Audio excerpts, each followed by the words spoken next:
What's up, everyone? And this is Anthony Kim, and today I am interviewing Ariel Curry from Corwin Press, my editor, for New School Rules and New Team Habits. I'm excited to interview her because one of the things that editors have to do is kind of project out what people might be interested in reading about a year from now. That's how long a book might take, even 2 years. And so hopefully these insights will help us think about what we need to prepare for as we go into the next couple years.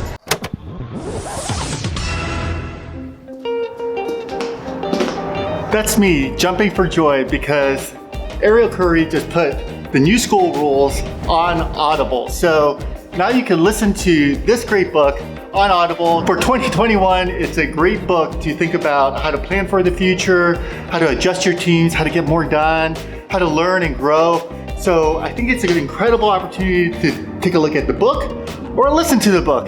Check it out. Peace. All right, check out the interview and I'll see you on the other side. All right, great. Ariel, thank you for joining me today. I'm excited to have this conversation because not only are you my editor, but I think you have a preview into a lot of things that people are thinking about, and especially in kind of the publishing world, you kind of have to think probably 18 to 24 months out is my guess. And I was kind of thinking about like, who can help me predict some of the things that might happen in the future? And I was like, oh, obviously my editor can. And so I'm excited to have you here. So I guess, first of all, like, what are you thinking about these days? What's coming up on your desk and through your inbox? Yeah, great question. Well, we do usually plan 18 to 24 months in advance. And so we found ourselves in a situation where the books that we published in March and a lot of the books we had planned for in 2020 were totally irrelevant to what was going on with COVID and the switch to distance learning. We're actually no longer planning that far in advance because of all of this. We just can't. We have no idea right now what education is going to look like in 6 months or 3 months or next week.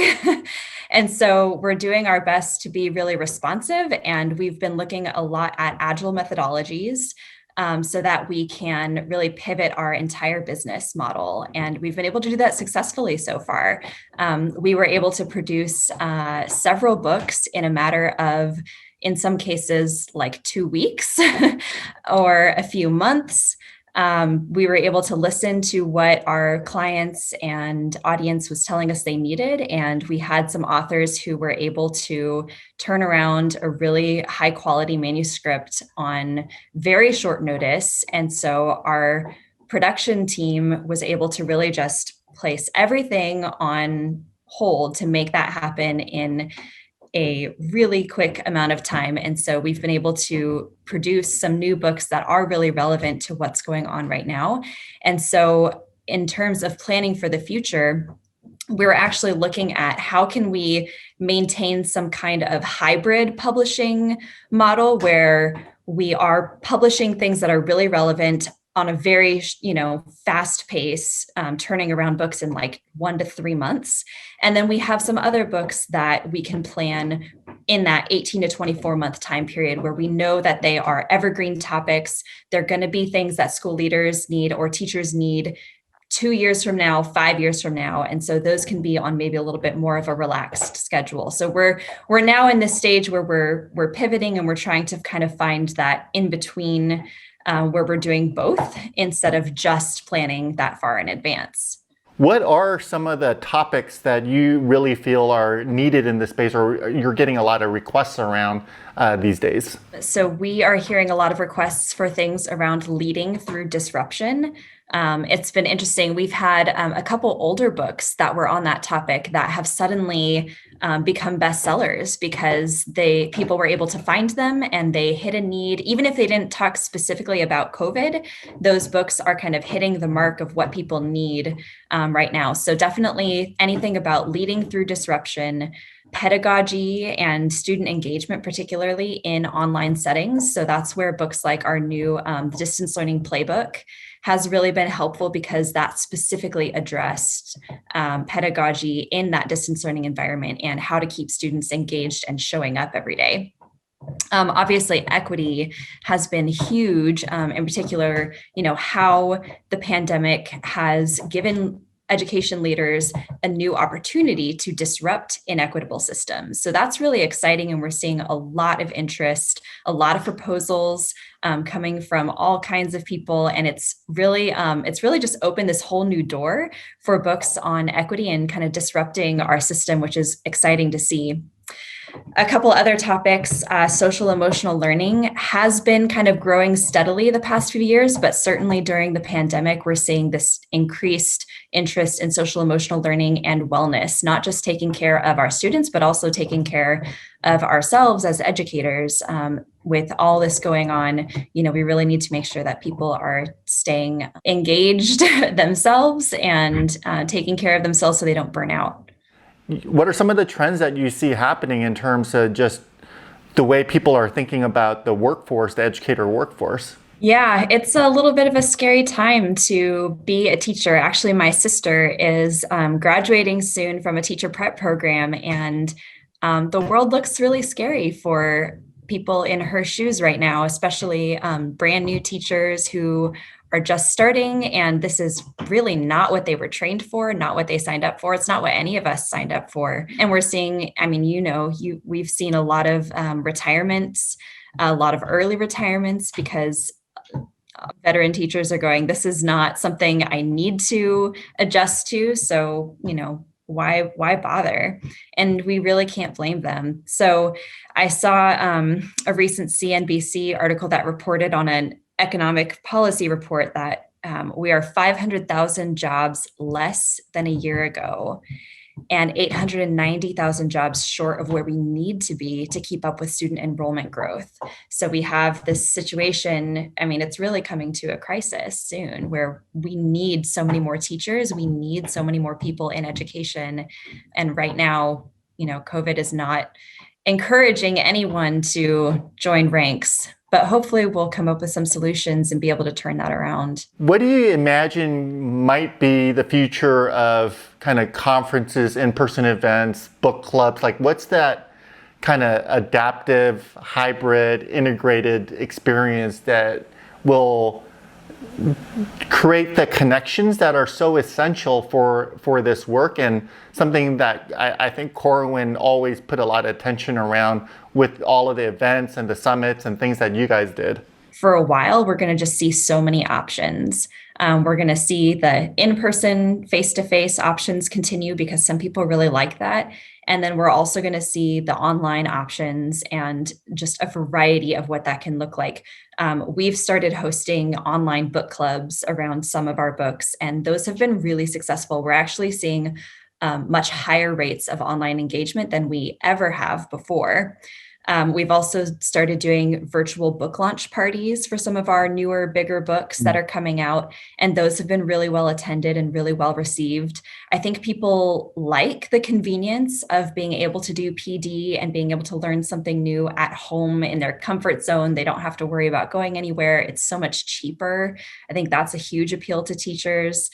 So I think we're going to see that continue as people also figure out how to resume some of the face-to-face things. But I think for a while, we're just going to see all of the options available, and people will have a lot more choice, which is a good thing, I think. Like, what are some of the ways people are connecting differently other than just doing it online, you think? Other than online, I honestly don't know. It seems like more and more in our lives is just pushing us to these online environments. I think there will be more one-on-one visiting, which could be really cool. I was talking about maybe having one of my authors come actually to stay with me in Chattanooga and come be a guest. Sorry. Yeah, no, that's my cool. dog's asking for attention. Oh, hi, doggy. So I think there's going to be more opportunities for individual relationship building, which actually could be a a good No, that's a thing. really good point. Like you would have never Yeah, invited me to stay at your place, right? Before exactly. we would have just met at a conference. So yeah, no, those like Exactly. one-to-one human connections are more likely, I think, because you know that's the only way you would feel like you could have a in-person interaction, I guess. Yeah. And I think it'll be in more intimate settings too. It'll be at Hmm. someone's house instead of Yeah, at a good coffee point. shop or a restaurant. It will be in the backyard around the fire pit because we want to be Hmm. outside. And Right. there's just a very different feeling that comes with, being outdoors more, being in Yeah. nature, and getting to have a very different, more casual and intimate setting rather than a Yeah. professional, colder setting. I think there have been some really cool online interactions. I started doing more author calls with all of my authors, and Right. we've seen the attendance at those increase, which has been really cool to feel like there are more of my authors coming together in one place. Whereas when I go to a conference, I may only see 3 to 5 of my authors at a time. Now I get to see 20 of my authors Hmm. every single month. And I so I'm see. Yeah. actually able to kind of maintain those relationships a little bit better, I think, than I Yeah. was before. For the folks that are thinking about writing books and telling their story, what are just a couple tips that will help them be more successful and orient them towards something that they will complete? Because I think that's the other thing is like there's intent but lack of completion a lot of times. Yeah, we are seeing a lot of COVID projects come in from authors who are like, well, I've got all this time and I'm not traveling, so I thought I'd write another book. And I love seeing that. And there's some really fantastic ideas. So I say absolutely go for it. I think the thing that authors often don't think about is building their online presence. And Mhm. especially right now, that is so important, especially when, most of our interactions are online. If you are not out there cultivating a really engaged online profile, it's going to be really hard for your work to be in front of a lot of people. Corwin does not have a limitless reach. And so you really can't rely on a publisher nowadays to put your book in front of all the different eyes, especially because people have so many more choices now of where they go to find resources. It's really going to be more and more on the author to be getting their message and their ideas out there in the world, to be building this audience of people who are really engaged. So I'd say, if you're thinking about writing a book, think about your message and how you can be putting that message in front of lots of different eyes. As far as the writing process itself, I'd say, the tried and true practices are going to be still the case, even in COVID times. Make sure that you have dedicated space and time to do your writing every single day. Study the art of writing itself. It is not something that comes naturally to a lot of people. It's not something that is natural to a lot of educators. That's really not the business that you chose to be in. And so you're learning a whole new skill. And so I encourage you to adopt a learner mindset. Look at this as something totally new that you are embarking on, and put yourself in the shoes of a student. Study great writers, read books about writing, treat it as a whole new area of expertise that you get to develop, and be humble. Seek lots of feedback, get lots of feedback from your colleagues and other people who you trust to be honest with you and tell you really what they need. The other thing I'd say is listen to what people need right now, because Mhm. there is so much noise. There's a lot of great ideas going around. People are putting out so much content.